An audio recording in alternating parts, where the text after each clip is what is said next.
ഫുജൈറയിൽ നിന്നും കണ്ണൂരിലേക്കുള്ള IndiGo service റദ്ദാക്കി. കണ്ണൂരിൽ നിന്നും തിരുവനന്തപുരം, അബുദാബി വിമാനങ്ങളും വൈകുന്നുണ്ട്. ഇൻഡിഗോ പ്രതിസന്ധിയിൽ കോഴിക്കോട് വിമാനത്താവളത്തിലും യാത്രക്കാർ പ്രതിസന്ധിയിലാണ്. ഇൻഡിഗോയുടെ 4 വിമാനങ്ങൾ പുറപ്പെടാൻ വൈകും. യാത്രക്കാർക്ക് ഇൻഡിഗോയിൽ നിന്ന് അറിയിപ്പ് ലഭിച്ചില്ലെന്ന് പരാതിയുണ്ട്. ഇംതിയാസ് കരീം വിവരങ്ങളുമായി ചേർന്നു. ഇംതിയാസ്, വല്ലാത്ത പ്രതിസന്ധിയിലാണ് യാത്രക്കാർ കോഴിക്കോടും കണ്ണൂരും ഒക്കെ ഉള്ളത്. ഈ അറിയിപ്പ് ഈ കമ്പനി എന്തുകൊണ്ട് നൽകുന്നില്ല? ഇവർക്ക് എന്തെങ്കിലും തരത്തിലുള്ള വിശദീകരണം നൽകുന്നില്ല, ബദൽ സംവിധാനം ഒരുക്കുന്നില്ല എന്നതാണ് ഉയരുന്ന ചോദ്യം. എന്താണ് ഇനി ഇവർക്ക് ചെയ്യേണ്ടത്?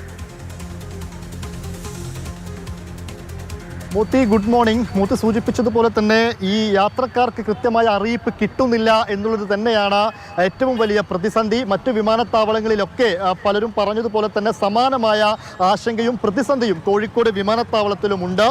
കോഴിക്കോട് വിമാനത്താവളത്തിൽ നിന്ന് പുറപ്പെടേണ്ട 4 വിമാനങ്ങൾ വൈകുന്നു എന്നുള്ളതാണ് ഇപ്പോൾ കോഴിക്കോട് വിമാനത്താവളത്തിൽ നിന്നുള്ള ഒരു വിവരം. രാവിലെ 9:55 കോഴിക്കോട് നിന്ന് ദമാമിലേക്ക് ഒരു ഇൻഡിഗോ വിമാനം പുറപ്പെടേണ്ടിയിരുന്നു.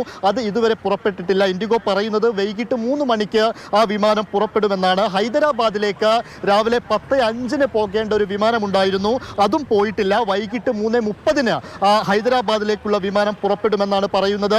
ഉച്ചയ്ക്ക് 2 മണിക്ക് ദുബായിലേക്ക് പോകേണ്ട വിമാനം വൈകിട്ട് 7:45 കൂടി പുറപ്പെടുമെന്നും ഇൻഡിഗോ പറയുന്നു.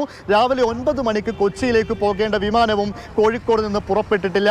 എന്നാൽ ഈ വിവരങ്ങളൊന്നും ഇൻഡിഗോ യാത്രക്കാരെ അറിയിച്ചിട്ടില്ല എന്നുള്ളതാണ് കാര്യം. ഇങ്ങനെ ഇതറിയാതെ ഒരുപാട് ആളുകൾ കോഴിക്കോട് വിമാനത്താവളത്തിലേക്ക് എത്തിയിട്ടുണ്ട്. അവിടെയുള്ള ഉദ്യോഗസ്ഥരുമായിട്ട് കയർത്ത് സംസാരിക്കുകയല്ലാതെ മറ്റൊരു തീരുമാനമെടുക്കാനോ അതല്ലെങ്കിൽ കൃത്യമായൊരു വിവരം അവർക്ക് നൽകാനോ കഴിഞ്ഞിട്ടില്ല എന്നുള്ളതാണ് കാര്യം. എന്നാൽ ഇൻഡിഗോയുമായി ബന്ധപ്പെടുമ്പോൾ ഏതൊക്കെ വിമാനങ്ങൾ റദ്ദാക്കി എന്നുള്ള കാര്യത്തിൽ അവരൊരു വ്യക്തതയും തരുന്നില്ല എന്നുള്ളതാണ് കാര്യം.